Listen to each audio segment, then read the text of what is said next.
Salut à tous, c'est Pang de la chaîne, bienvenue sur cette vidéo qui aujourd'hui va parler séminaire. Séminaire de façon générale, questionnement à ce sujet-là, sachant que là en ce moment je suis en train de proposer un séminaire Smart Brain qui donc travaille sur la phase méta de la PNL et ça ouvre toujours pas mal de réflexions quand je propose un séminaire parce que avec les années je me suis rendu compte que les personnes saturaient assez vite. Bon, ce qui est logique, hein, vous êtes en cours et vous saturez. Un des points dont je vous ai déjà parlé il y a pas mal de temps et auquel je reviens souvent, c'est qu'initialement, avec l'hypnose, la PNL, on nous avait donné une espèce de croyance qui était, bah, quand les gens sont en transe, les informations rentrent plus facilement, d'accord? Comme si la transe devait être ouverte au pédagogue ou au prof, à l'instructeur, hein, qu'importe, qui, quand il va proposer quelque chose, va permettre un apprentissage plus rapide parce que je parle avec ton subconscient à différents niveaux. Je suis quasiment sûr, si vous avez fait des cours de PNL, des cours d'hypnose ericksonienne, qu'on vous a sorti ça quelque part, à un moment ou à un autre. Si c'est le cas, n'hésitez pas à en faire part, c'est toujours marrant.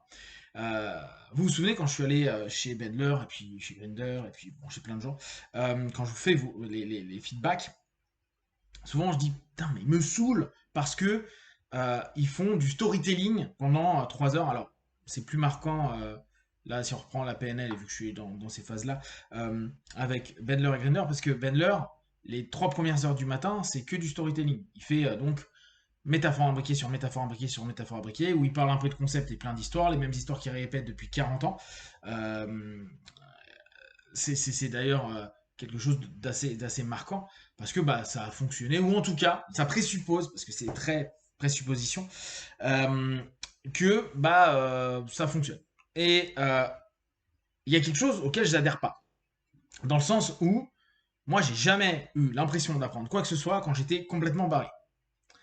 Et ce qui est d'autant plus marrant, c'est que il semble que Bendler, quand il allait voir Ericsson, vu qu'il voulait absolument pas tomber en transe pour être complètement en papaouté, il se mettait des ancrages pour tenter de rester le plus possible focus sur l'objectif qu'il avait, c'est-à-dire observer et modéliser, regarder l'ensemble des stratégies que mettait en place Milton. Et il semble qu'une fois, il est Milton pour jouer, parce que lui aussi est joué, hein, pour contourner ça, il a demandé à sa femme de montrer à Bendler comment aller en auto-hypnose. Et en fait, au moment où il l'a fait, Bendler est parti d'un coup en transe, et donc il s'est fait en papauté tout le reste du temps. Donc il n'a pas pu faire la modélisation, en tout cas la recherche des stratégies que faisait Milton. Mais c'était une bonne stratégie, en tout cas. Donc, cette notion-là, on a souvent l'impression que les gens vous mettent en transe, et là je parle des professeurs, des pédagogues, pour vous donner plus d'infos. Alors dans l'idée, tu dis, c'est cool. Mais factuellement, et pour avoir quand même parlé avec beaucoup de gens, beaucoup d'apprenants, il y en a plein qui me disent, ouais, les cours c'était cool, mais bon, j'ai surtout étudié à la maison, le livret qu'on m'a filé, où il y a des moments, il y en a qui ressortent de leur formation, ils disent, mais j'ai l'impression que j'ai rien appris. Et bien sûr, le pédagogue va dire, mais non, mais en fait, ton subconscient s'en souvient, parce que c'est vraiment une croyance, hein, c'est un présupposé de base, ton subconscient se souvient de ce que ton conscient ne peut pas se souvenir, parce que ton conscient sature au bout de 5, 7 ou 9 éléments, et donc tout le reste, c'est ton subconscient qui s'en souvient. Mais ça ne veut pas dire que il peut s'en souvenir dans les minutes ou les heures qui viennent, ça ne veut pas dire que dans les jours et les semaines, ça va être intégré. Sinon, notre subconscient, il serait sursaturé à longueur de temps. Et ce problème-là, moi, je le retrouve dans mes enseignements où je me dis, bon, je vais faire des séminaires assez courts, d'accord? En général, je fais des séminaires max de 5 jours. Avant, je faisais de 7. Mais je me disais, merde, au bout de 5 jours, j'ai plus personne. Quand je dis j'ai plus personne, c'est tout le monde est en transe. Tu les regardes, ils sont comme ça. Quand tu leur demandes des trucs, ils mettent un temps de ouf. Et quand parfois ils répondent, ils sont à l'ouest. Mais complètement, genre, ils te répondent des trucs, tu fais rien. Euh, pour vous donner des idées, il y a des personnes, par exemple, qui, euh, après 2, 3 jours, en l'occurrence 3 jours de séminaire, quand ils veulent prendre leur scooter le matin, ils n'arrivent pas à avancer avec. Donc ils arrivent un peu en retard et ils m'expliquent. Et que la résultante qu'ils ont le soir quand ils ont fait venir un réparateur, c'est simplement qu'ils, sur ce type de scooter-là, il y a une marche arrière. Mais un truc qu'on sait quand c'est notre scooter depuis 1 an et demi. Et ils sont tellement en transe que il n'y a plus de facteur critique, hein. Donc, bah, il n'a pas réussi à utiliser son scooter parce que c'est comme si vous étiez en voiture et que vous aviez votre marche arrière et que vous n'arriviez pas à vous dire, ah bah ouais, non, mais il faudrait que je passe la première. D'accord? C'est un peu ça. Donc, bien sûr, le scoot, c'est un peu spécifique, mais c'est cette idée-là. Donc, ça veut dire quand même qu'on est super loin et que la connexion avec ce qui doit être un outil pédagogique, c'est-à-dire un système technique, euh, des points clés à se souvenir, comment on va faire pour s'en souvenir? Et donc, je demandais à mes apprenants, et puis ils me faisaient des feedbacks, ils me disent, ce que tu donnes, on pourrait le faire sur longtemps. Sauf que moi, à l'inverse, c'était de me dire, bah, je fais plus condensé, en tentant d'éviter justement de faire partir les gens pour soi-disant leur subconscient va capter, mais en donnant un max d'infos. Alors bien sûr, il y a une saturation qui arrive parce que tu donnes beaucoup d'infos, mais en me disant, bon, si je fais pas trop de storytelling, si je tente d'aller droit au but, ou si le storytelling il est vraiment en lien avec ce que je vais raconter après, ça va faire des marquages analogiques, ça va permettre à tout à chacun d'avancer. Conclusion, c'est pas vraiment le cas. Donc, n'hésitez pas à vous donner vos feedbacks aussi de séminaire si vous avez déjà vécu des trucs, vous avez l'impression que vous sortez, vous ne prenez plus rien, etc., etc. Moi, je suis vraiment en questionnement là-dessus. J'ai vécu tellement de séminaires où je me suis emmerdé, clairement. Je pars une semaine, 10 jours, 15 jours, et je me dis toujours, mais en 3 jours, c'était plié son truc. Alors, est-ce que potentiellement, c'est je fais durer pour délayer l'info? Alors, j'avais un discours un peu négatif en disant, bah, tu délayes l'info pour que je reste plus longtemps. Et donc, si je reste plus longtemps, je paye plus. Ok? Peut-être, hein. Dites-moi là aussi si vous, ça vous parle. Ou parce que on présuppose, et encore, on n'est que dans de la projection, que potentiellement, le fait que tu es sur place, que tu dormes, que tu reviens le lendemain, tu vas pouvoir diminuer ton.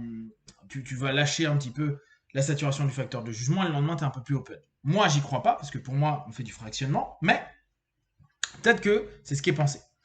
Et là, on arrive sur un vrai questionnement en galère. Comment on peut enseigner à du monde sans que ça dure 15 jours, avec genre 3 heures de cours par jour, parce qu'en gros, il faudrait limiter le temps d'enseignement et maximiser les temps de détente.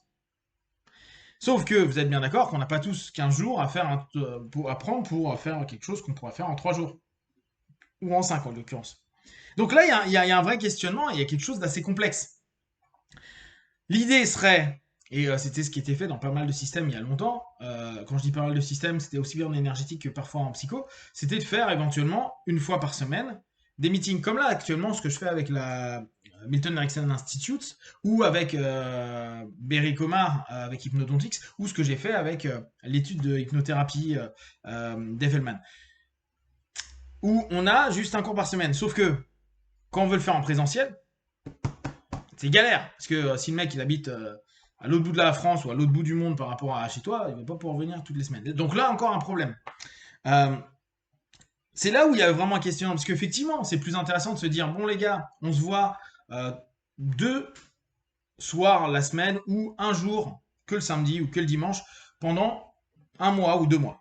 Ok.